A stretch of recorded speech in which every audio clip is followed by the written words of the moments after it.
not clickbait, oh.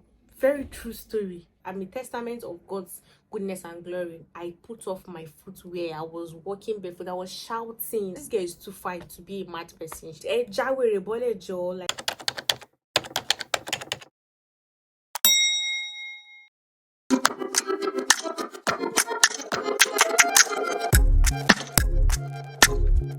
hello and welcome to my channel. If you're new here, hi, welcome. My name is Stacia. Please join the family because we have a great time on this channel. If it's not your first time, hi baby boo. Mwah. Welcome. You guys, this is the second time I'm doing a story time on this channel and I'm excited. Yay! If you've not watched my first story time, my first ever story time on this channel, what really happened in Algeria, please, after watching this video, go and watch it. Okay, I'm going to link it down below in the description box. Trust me guys, this is not clickbait. This is not clickbait, oh. Very true story, and I'm going to tell it all. Okay, before you get carried away with the gist, quickly like this video and subscribe. Let's just get that out of the way. Now to the main video. How I ran mad on the streets of Lagos. Ha, God, I've suffered in this Lagos. I have suffered. So let me tell you guys, yeah. So I was into ushering, events, activation, those kind of stuff. You get me? I used to work a lot as hustling babe now. Period. So that one time I was working, it was in Lekki phase 1, La Vie rooftop. I can never forget. So I was working there, and it was just a normal day. Work was supposed to start around 4 p.m. but if you know anything about ushering, you should know work that is starting 4 p.m. they'll tell you to come by 10 a.m. Do you understand? So we were there for like 12 p.m. and stuff already, but the job was supposed to start by 4 p.m. So I was on call with my partners at then, and we were just talking, and it was like, oh baby, you're working too hard these days, I don't want that for you, you know, this kind of stuff. Like, baby, I think you should just go home. How much are they paying you in this job? I'm going to top that. I'm going to pay you whatever they are paying you, you know, this kind of things now. But I was like, no baby, okay, let me just do it. I will rest this coming week. I will rest and all of that stuff. I was like, okay, I don't really like this, you know. We're just talking.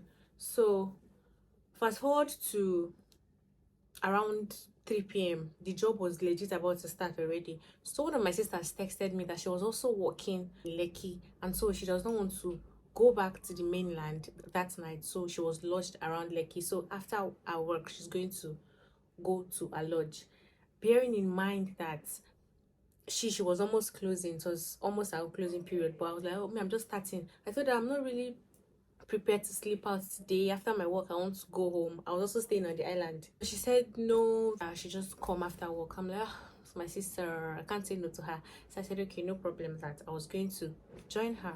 I did my work normally, and then I closed. Okay, so when I got to the lodge, she told me that she just briefly went to say hi to one of her friends that is doing a birthday party. The friend gave her cupcakes, and she doesn't eat cakes. She was not supposed to accept that cake. Do you understand? But because she knows I like cakes, she was like, oh, I don't eat cake, but I have a sister that eats cakes and she would appreciate it. In fact, she's sleeping over at my place, so give it to me, let me give it to my sister. So she collected the cupcakes for me. So we're looking for the cupcakes now, so I'll start eating them because I love cakes. Well, let me say I used to love cakes. We realized that she has lost one, so there were only 3 remaining. She was like, that she's so sorry that it's only 3 cakes that is remaining. Stay with me, okay? We're getting there. I know the story is long, right? But I just wanted to have like a background gist of what happened. She's so sorry that she lost one, that I should just manage the 3. I'm like, okay, you know what, because I love cakes so much and I've already eaten from my job that I was coming from, let me just pass it. Let me wait till the next morning. I'm going to eat these cakes in the morning before I go about my daily activities.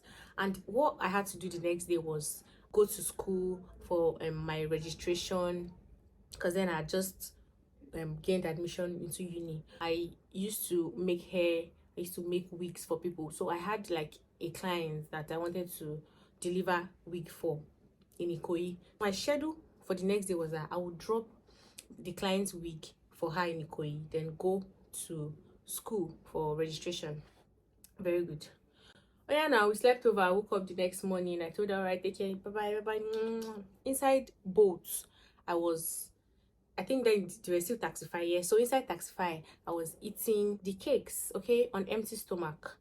So I ate the cupcakes and I got to my place, picked up my files for the registration, picked up the wig for the customer because I'd already wigged it. But the taxify that brought me said he could not wait for me to do all those things. So he was like, oh, he couldn't wait. I tried to get several taxis again. I was not finding taxi and I was running out of time already. I just needed to get going. So I was like, okay, fine, I'm going to take commercial bus. Since these taxify people are not forthcoming, I hope you're understanding. Bearing in mind that prior to then, it's been like a while I took commercial bus. So it was just God's doing, okay? Oh yeah, now I entered the bus. Tell me why I was hearing people's voices. Tell me why my head was pounding so fast. I was hearing people's voices in my head. I was hearing different people's thoughts, like the people beside me, the conductor, the driver, everybody in the bus. I could hear their individual thoughts. Whatever was going on in their head, I could hear it. I was like, what is happening? So I couldn't really fathom what was happening, but my mind was just like, okay, I should call my mom. So immediately I picked up my phone, I called my mom. I'm like, Mom, I don't understand what is happening to me, but please just pray for me. Mom was like, okay, how are you feeling? Is it stomach issue? Is it headache? Is it how you? I said, Mom, I don't even know how I'm talking to you right now, but I can hear what everybody is thinking in their head. I can hear the screeching of the bus. I can hear the wobbling of tires. I can literally hear everything, and it's so loud in my head. Mommy, just pray for me. Mom, now saying in Jesus' name, hey, my mommy kabash on my head, very red, kabash. I just hung up because I was, the kabashing was even adding to everything. I hung up. The person that was sitting beside me was already asking me that, sister, are you okay? Is everything okay? It was as if there was an evil spirit in me. I was just, I had not eaten. So I didn't even know what was wrong with me. It was like a whole strange feeling, okay? That's not the end though. That's not the peak. I wouldn't say I was unconscious. I could understand what was going on around me, but I couldn't control it, if you know what I mean. Like, I was wearing a jumpsuit, an off-shoulder jumpsuit, and I could see myself pulling it down. Guys, I was pulling down my jumpsuit, but in my head, I wanted to just stop it. I wanted to just stop this whole movement I was doing. Close my mouth, everything, but I couldn't. I just started talking. Oh my God! Oh blah, blah, blah, blah. And I had files with me for registration and everything. So people were like, uti kaweju ni, pele. They were thinking I was like a scholar that I had read too much and it was catching my head. I didn't still understand what was happening to me. My mom kept calling. I was not even in the right state of mind to pick her call. So the lady beside me picked up the call. The one that was asking me if I was fine. She picked up. She was like, hello, Mom, we don't really understand what's happening with your daughter. But please, push you. Just try and come and get her. Mom was like, where is she? Because my mommy knows I don't like commercial buses. So she explained that she's in a bus. Mom said, boss? Going where? The driver and the conductor were like, like, let's chase this crazy lady out of the bus. The lady beside me already held my hand very tight, so I could not put off my jumpsuit the way I was trying to do that rubbish again. It was just chaotic. I just kept shouting. I was just a nuisance in the bus. So they dropped us off. When I mean us, I mean me and the lady. Me and the lady beside me and two other women. The people they dropped off with me, they had not gotten to their final destination, no, but they were just looking like, this girl is too fine to be a mad person. She's too, classy to be a crazy person. So it's not possible. So they dropped me off. They were communicating with my mom. My mom had called my sisters. Everybody was on their way. They called my partner too, because in the midst of all the way I was staying, I was telling them, call him, he's gonna come get me. I was speaking accents. I was telling them, call him, he's gonna come get me, okay? Call him. So they called him and my sisters and my mom. So everybody was on their way to me, but they couldn't hold me down further. So That CMS bus stop where I was causing a scene. I put off my footwear. I was walking barefoot. I was shouting. I was more. Just it was crazy. So they had to take me to CMS General Hospital. Tell me why we got to CMS General Hospital and these people were asking, does she have history of psychosis?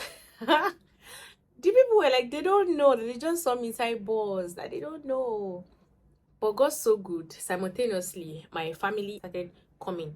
So they just thanked those people. They exchanged numbers, collected our number. They explained to them that this has never happened and it's not, they should not worry. It's not like I'm a crazy person or there's no history of psychosis in my family, that they don't know why. My mom was convinced that it was the devil, that they don't want me to gain admission because I want to go and do clearance in school. They did not want me to, go about that. Mommy was very convinced that it was the devil's work. Okay, I totally forgot that I ate cake given to my sister from a party. You see what I mean? That cake was apparently laced with brownies. Like, how do you lace something and not tell the person you're giving it to? Do you understand? If my sister knew that it was laced, she would have never collected it, talk few of giving it to me. And imagine that that fourth one had not gone missing and I had eaten all four. Do you know that I would not have survived it? Because I almost didn't survive this one. I would not have survived it. When I tell you that it was not an easy experience at all. And as at that time, we didn't even know that it was the cake. Up until last 2 years or last year, we did not know that it was the cake. Okay, it was when I saw a tweet on Twitter that was talking about lacing cakes and whatnot that I remembered I had this kind of experience. I had to link it up because that time in General Hospital, they were telling us that, are you sure that you did not smoke? Are you sure that you did not use drugs? My family, we were all arguing that what kind of rubbish is that? Do you understand? Those ones too in General Hospital, before they attended to me, they said I should go and buy hand gloves. For what? We should have bought hand gloves, cards, very unnecessary things. If you have money and you have health issues in this country, just fly out and just do it. Because if it was worse than that, I might have died of negligence in this rubbish country of ours. Anyways, I digress. My sisters, they all came. Oh my god, different drama that day. One came with handkerchief to pray for me, anointed handkerchief, anointing oil, poured the oil in my mouth, olive oil, pray for me, nothing will be wrong with you and all of that good stuff. I was calm a bit after like 30 minutes of being in the hospital, lying down in that very uncomfortable place. Let me tell you something, if you were the one too, you'd be okay, because when I turn, I'm just seeing people with no legs, actual crazy people. I was fine, don't worry, I was fine. I told them I wanted to go home. They were like, are you sure? I said yes. I told them I wanted to go home. So I had my customers hair with me. I wanted to deliver and all of that stuff. So I told them I didn't want to disappoint the lady at all. So they shared it among themselves. Some of my siblings took me home, some went to deliver the hair, and I did the school registration thing the next 2 days, because for the next day I slept all through. I was not myself. I was not feeling fine. We didn't understand what it was. We were just praying and praying. We did not know that the cake was laced. It's such a crazy experience. Please always confirm from people, is this cake laced? Is there something in this cake I should know of? Even if I want to eat brownie, is it 3? Why would I eat 3 at once? Do you understand? Even if you want to eat brownie just so that you will get high or tipsy, which I don't even understand, isn't now 3 you will eat? At least half a piece is enough. I almost died, and I'm a testament of God's goodness and glory, because I saw a tweet where somebody ate 4 brownies unbeknownst to them and they died.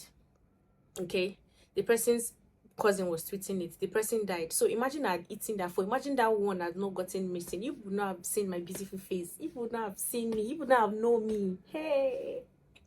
So I'm just thankful to God that, yes, I did run mad on the streets of Lagos, but I survived. Period. I slept for like 24 hours straight. Now that's even another story, because when I got back after all the craziness I've shown, After I got back and I was sleeping, my mom already called pastors and priests, and they were all praying for me, laying hands on me. To me, I was just sleeping, but to them, they were trying to raise a dead because I had slept for too long. I had slept for too long, so they were laying hands on me, praying for me. I decree, stand up. I command you to stand up, stand out there, because they were waking me up, slapping me, tapping me, shaking me. I was not like I was gone, slept a lot. They kept hitting me. I didn't wake up, so it was when my body was satisfied, and I woke up. And anyway, it was now a whole new drama because we were all jumping and shouting, yeah, she's alive. I'm like, please, of course I'm alive. I'm just sleeping. To be honest, God knows the reason why I did not take Taxify that day. God knows the reason why it was the boss. Because Taxify guy might have just dropped me out of fear and ran away, or even taken advantage of me. I'm so happy. Imagine what my then partner was saying. I told you, you've stressed yourself too much. You know, we did not know that it was the brownies that caused it. I've told you, you've stressed yourself too much. Are you the first person to hustle in this world? Calm down, you're not here. Now, because of stress, you've run mad. You went to Google. Does stress make somebody run mad? I was like, I'm not going to hear the end of this. That time, if I laughed too much like this, you say, as it started. I just like, should I be scared? It was just, now that I think of it, I'm laughing. It's now funny. It's now, I can now use it as a story time. But then I was so embarrassed. I could not tell anybody. Even my clients that I went to deliver here for. My siblings just told her that, oh, she fainted. She was not feeling fine, so she fainted. So here is your hair. It was not funny at all. It was not. Oh, well, thank God for life. Alright guys, I hope you enjoyed this my little story. Like this video, subscribe, comment, and I will see you in my next story time. Let me know if you want more. Take care. Bye.